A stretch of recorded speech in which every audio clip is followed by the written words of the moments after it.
If you're still listening to this, get a life. But message one of us so we know, because it'll be really funny. Are you even recording still? Yes. Okay. We can stop now.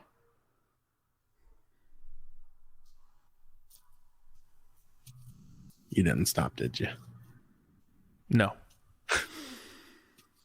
This is the episode that never ends. Keeps going on and on, my friends. Some people started podcasting not knowing what it was. Too real. Too real. That was he broke the fourth wall.